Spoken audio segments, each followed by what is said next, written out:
Avec vous, un communiqué du gouvernement. Merci, madame. Communiqué numéro 073 du gouvernement de la transition.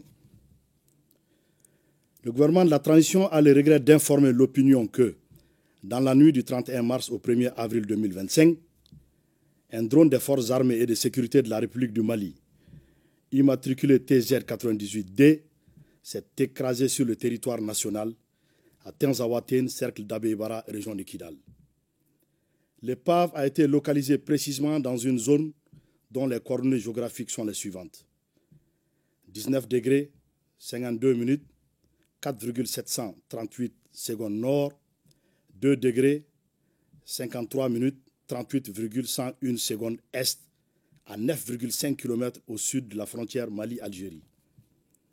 Suite à cet incident, une enquête a été immédiatement ouverte. Des résultats de l'investigation préliminaire, les points suivants méritent d'être évoqués.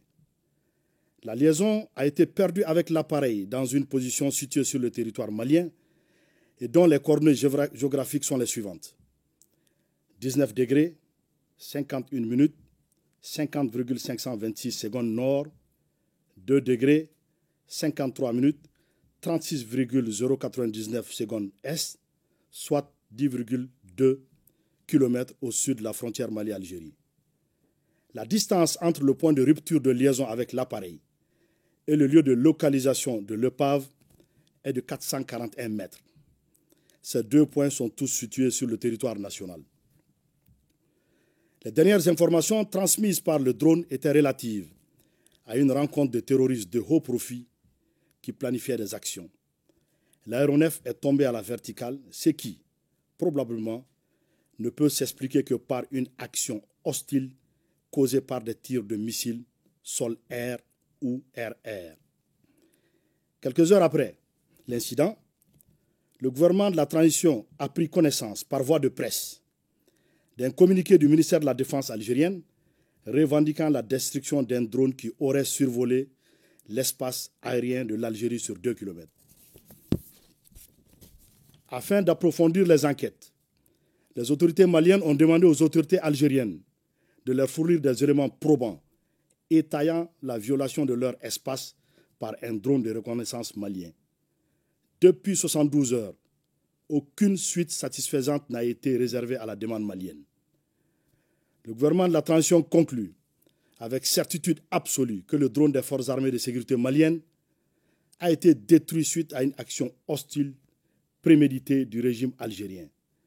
Cette décision repose sur les éléments ci-après. Le silence coupable du régime algérien accordé à la demande malienne et son refus de coopérer confirment la responsabilité de ce régime qui a tiré sur le drone entraînant sa chute verticale.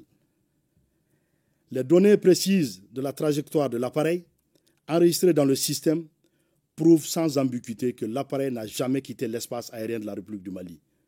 De surcroît, le point de rupture de liaison du drone et le point de localisation de l'épave sont tous situés sur le territoire national malien.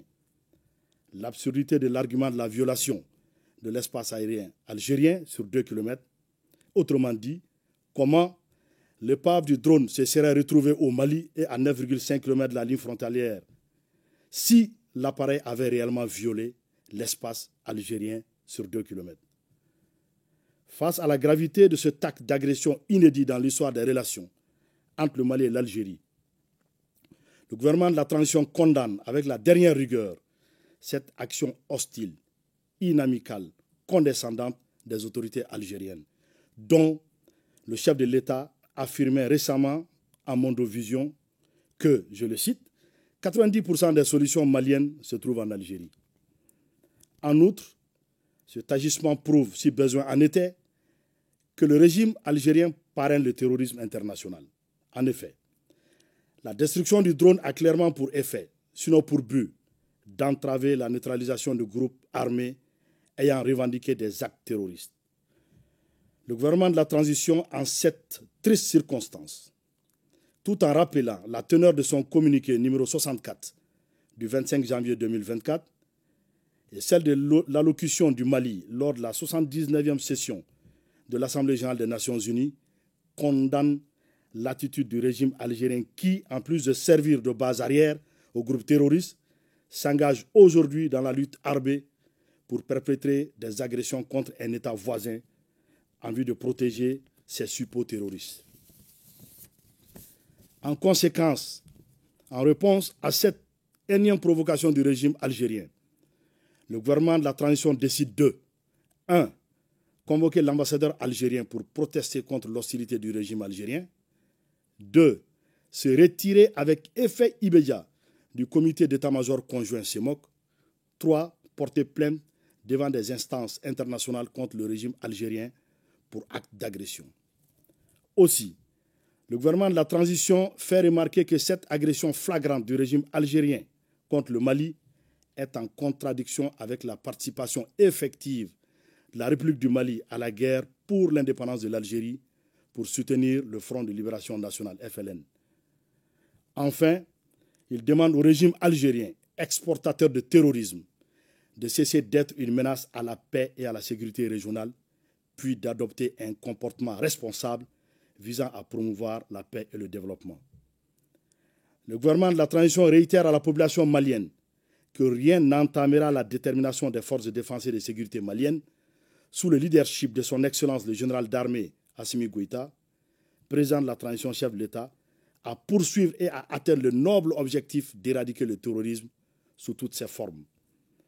Suivant cette volonté, dans les heures qui ont suivi l'agression du régime algérien contre le drone malien, d'importantes cibles terroristes ont été frappées avec succès dans la localité de Tinzaouatène et ailleurs sur le territoire malien.